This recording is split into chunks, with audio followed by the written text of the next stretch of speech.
Oi gente, bem-vindo ao nosso programa.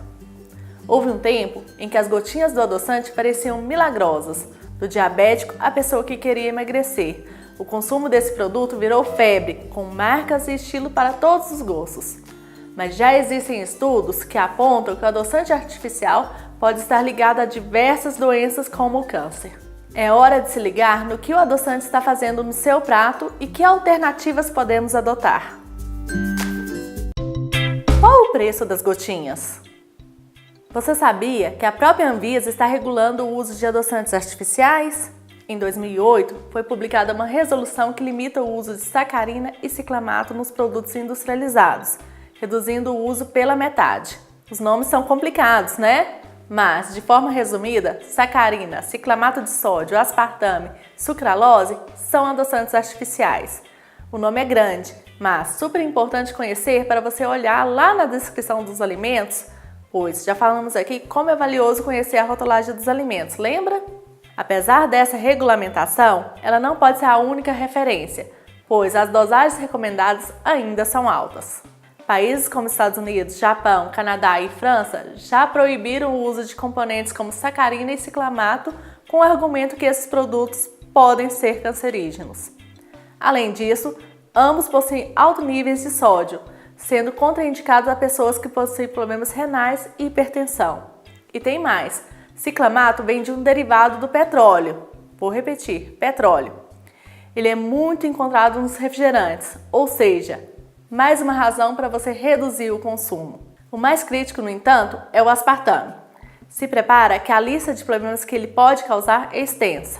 Vai de dor de cabeça, enxaqueca, náusea, riscos de ataques de epilepsia, de reações alérgicas alimentares a diabetes e diversas disfunções como ataques do pânico, alterações do humor, alucinações visuais, depressões e irritabilidades. Há doenças degenerativas que podem ser agravadas com o uso prolongado do aspartame, como Alzheimer, Parkinson e retardo mental. Por que eu falo tanto do aspartame?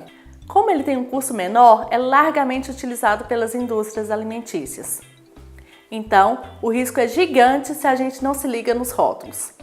Acho que você já tem razões de sobra para repensar o uso do adoçante no seu dia a dia. Mas, se esse componente ainda precisa fazer parte da sua alimentação, vou te dar uma opção menos prejudicial, a sucralose, que provém da cana-de-açúcar. Pode ser consumida por diabéticos, hipertensos, gestantes e crianças. Tem jeito de fugir dos adoçantes artificiais? Como todo problema, este também tem solução. Vou deixar no seu radar algumas opções mais naturais para manter o docinho com menos risco. Vamos lá? Os primeiros da lista são o açúcar mascavo e o mel. São opções mais saudáveis do ponto de vista nutricional. Só fica um alerta, porque ambos elevam o nível de glicose.